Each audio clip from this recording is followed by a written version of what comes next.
Dajjal. Dajjal ini lahir di Samirah dan dia diberi nama Samiri karena lahir di Samirah. Nah, kenapa disebut Samiri? Karena lahir di Samirah. Dia lahir 100 tahun sebelum Nabi Musa diutus. Dan Allah Subhanahu wa taala memberikan kelebihan kepadanya. Pertama, dia diberikan umur panjang. Ya, yang zur umru ila yamsah ila akhir zaman. Ya, dia ditangguhkan ajalnya sampai akhir zaman. Yang kedua, dia memiliki kecerdasan di atas akal jenius rata-rata umat manusia. Jadi sejenius apapun umat manusia yang normal, dia 60 tahun di atasnya. Sehingga penemuan-penemuannya, kecanggihan berpikirnya, kedewasaannya jauh di atas manusia. Rata-rata manusia normal. Yang ketiga, dia memiliki kemampuan sihir yang luar biasa. Apapun sihir yang selama ini kita saksikan, tidak ada yang mampu mengalahkan sihir dia. Sehingga saking luar biasa sihir yang dia miliki, seolah-olah orang mengenalnya selevel dengan Tuhan. Karena apapun yang semestinya menjadi perbuatan Tuhan, Dajjal bisa melakukannya. Nah, ini saking hebatnya sihir Dajjal. Nah, nasab kelahirannya adalah nasab yang aneh para Allah. Dia lahir dari termasuk Bani Israel. Bani Israel ini keturunan Nabi Yakub. Yakub itu gelarnya Israel. Keturunannya disebut Bani Israel. Dari Yehuda. Yehuda ini adalah anak laki-laki dari istri pertama Nabi Yakub alaihissalam. Nabi Yakub istrinya 4. Yang pertama bernama Ya'la. Dari Ya'la ini melahirkan 6 orang. Salah satunya bernama Yehuda dan Lewi. Lewi melahirkan Nabi Musa alaihissalam. Yehuda melahirkan bangsa yang kita kenal Yahudi. Salah satunya Yehuda ini melahirkan generasi yang pada akhirnya melahirkan Samiri. Ya, kalau Rahil istri yang kedua, dan ini istri yang paling dicintai oleh Nabi Yakub, melahirkan 2 anak, Bunyamin dan Nabi Yusuf. Nabi Yusuf dan Bunyamin. Yang lainnya juga sama melahirkan 2 anak. Kahit dari Ya'la melahirkan 2 anak, Dam dan Naftali. Ya. Anak tertua dari Nabi Yakub dari istri pertama bernama Raubin. Nah, dari Yehuda inilah lahir Samiri. Nah, ayah dan ibunya, kakek dan nenek Samiri ini adalah para penyembah berhala. Karena Samirah saat itu terkenal penyembah berhala. Ayahnya ini lahir dari proses perzinahan adik dan kakak, incest. Adik dan kakak berzina, lahir ayahnya. Adik dan kakak berzina, lahir ibunya.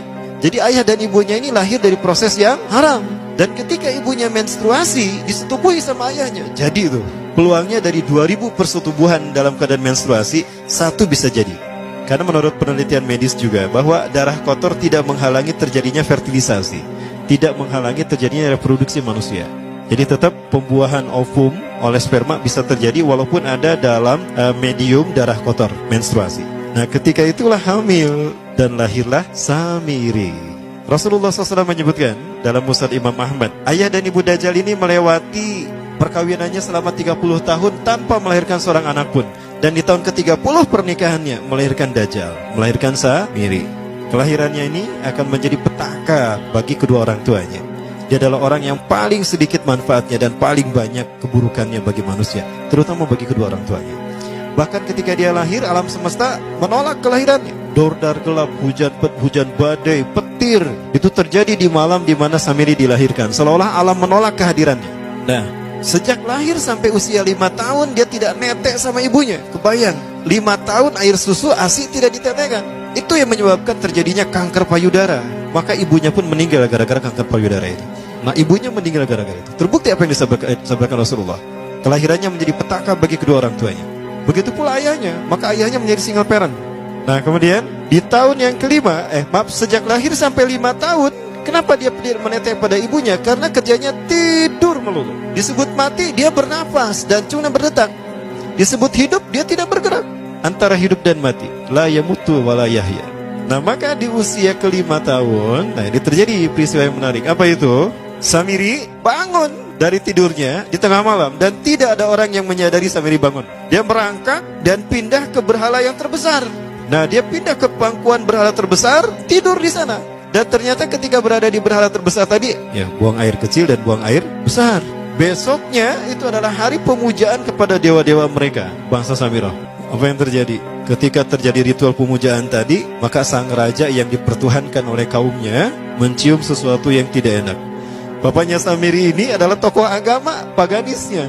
Pas dilihat, kaget sang raja. Ternyata itu pesing berasal dari pantatnya si Samiri yang ada di pangkuan berhala terbesar. Marah murka tuh sang raja. Itu anak kamu, kenapa ada di situ? Kurang ajar kamu yang telah menghina Tuhan kita. Kenapa kamu pindahkan anak kamu ke situ? Oh tidak Tuhan, saya tidak memindahkannya. Bagaimana saya bisa menghina Tuhan saya? Lalu siapa yang memindahkannya? Kan dia lumpuh. Nah, sekali lagi, kehadirannya menjadi petaka bagi kedua orang tuanya. Akhirnya raja marah dan ayahnya dipenjara. Selama ayahnya tidak bisa membuktikan penghinaan tadi, maka ayahnya dihukum mati. Pada akhirnya ayahnya pun dihukum mati. Ya, sedikit manfaat bagi kedua orang tuanya.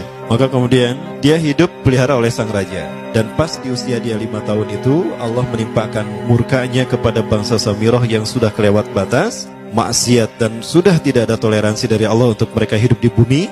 Maka Allah perintahkan malaikat Jibril menghabisi mereka. Maka bangsa Samirah itu pun diratakan.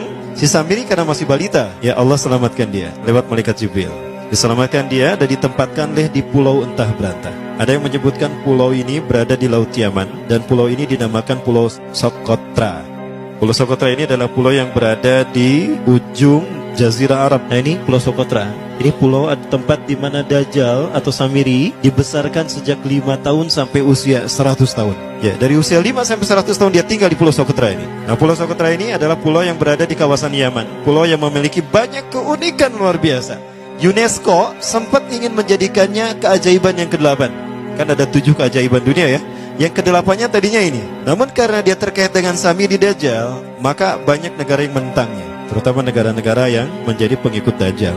Maka pada akhirnya pulau ini dirahasiakan. Nah, sebetulnya pulau ini unik kalau kita ingin berekreasi ke sana. Namun karena posisi yang terpencil, jarang orang mengikutinya. Para wisatawan jarang mengunjunginya. Padahal sesuatu unik, termasuk binatang dan penghuninya tuh unik-unik.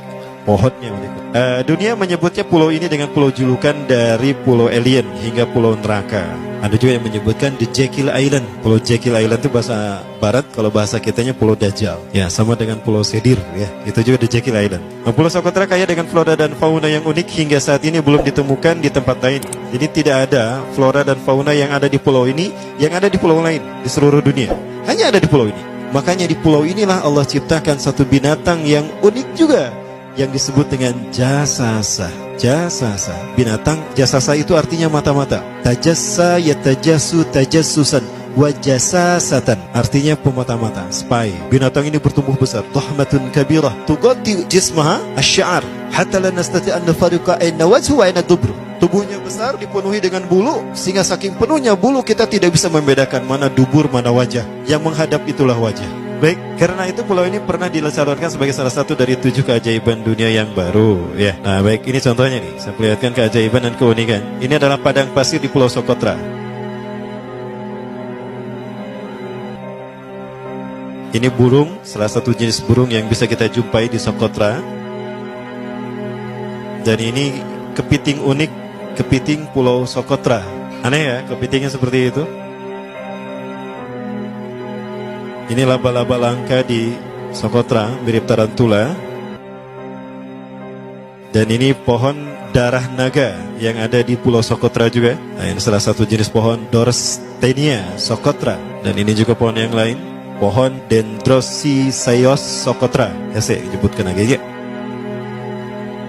Nah, ketika di pulau itu, sebelum bertemu dengan Nabi Musa, Samiri di pulau itu yang hanya tinggal dengan seekor binatang jasasa.